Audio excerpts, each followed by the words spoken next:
नमस्कार, आपका स्वागत है। दोस्तों, वास्तुशास्त्र के अनुसार इन 5 कारणों से घर में धन नहीं टिकता है। पैसे का खर्च बढ़ता है, घर में धन को आवक नहीं होती है। वास्तुशास्त्र में अनेक प्रकार के वास्तु दोषों का वर्णन किया गया है। कई बार हमारी कुछ गलतियों के कारण घर में वास्तु दोष निर्माण होते हैं। इन्हीं वास्तु दोषों के कारण घर में क्लेश, धन की हानि होने लगती है।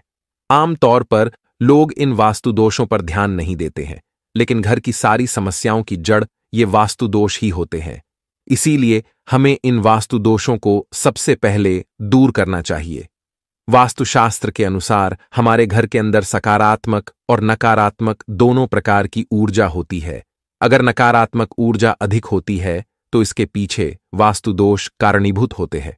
इसके साथ ही हमें घर में कुछ चीजों को कभी नहीं रखना चाहिए। कुछ चीजें ऐसी भी होती है जिनसे नकारात्मक ऊर्जा उत्सर्जित होती रहती है।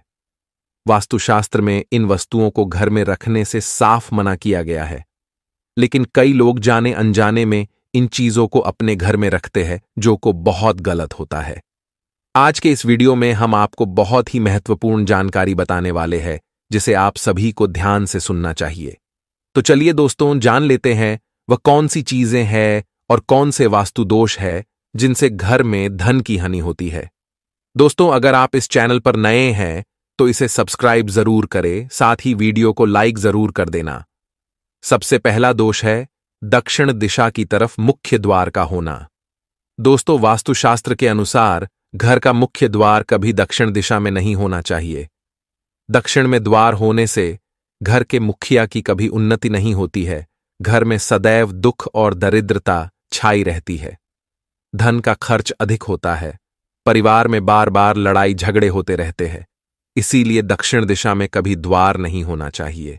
दूसरा वास्तु दोष होता है मुख्य द्वार पर पेड़ की छाया पड़ना।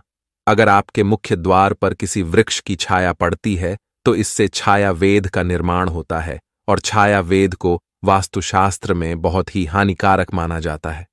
द्वारवेद के कारण घर में हमेशा पैसे की तंगी बनी रहती है।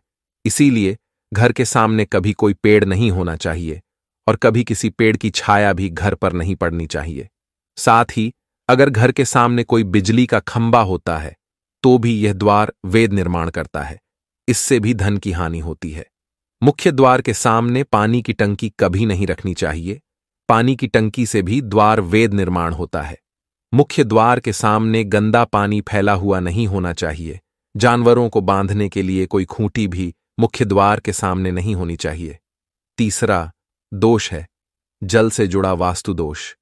वास्तुशास्त्र के अनुसार नल से लगातार टपकता पानी धन के नाश का कारण होता है। अगर आपके घर का कोई नल खराब है जिससे लगातार पानी टपकता है तो उसे जल्दी ठीक करवा लें, क्योंकि वास्तुशास्त्र में इसे सबसे बड़ा दोष माना गया है। चौथा, वास्तु दोष निर्माण होता है दरारों के कारण। अगर घर की दीवारों पर दरारें हैं अथवा दरवाजों में भी दरारें दिखाई देती हैं तो इन दरारों के कारण भी दोष निर्माण होते हैं।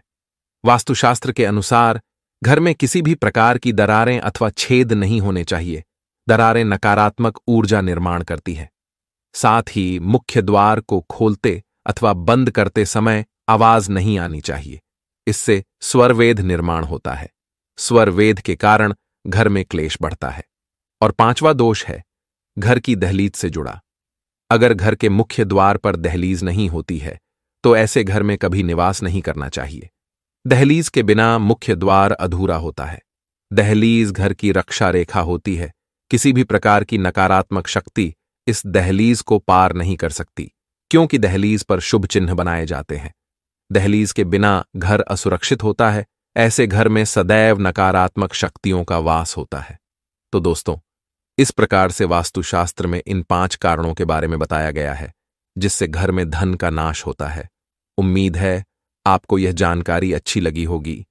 वीडियो को लाइक जरूर करें, साथ ही चैनल को सब्सक्राइब जरूर करें। आप सभी का धन्यवाद।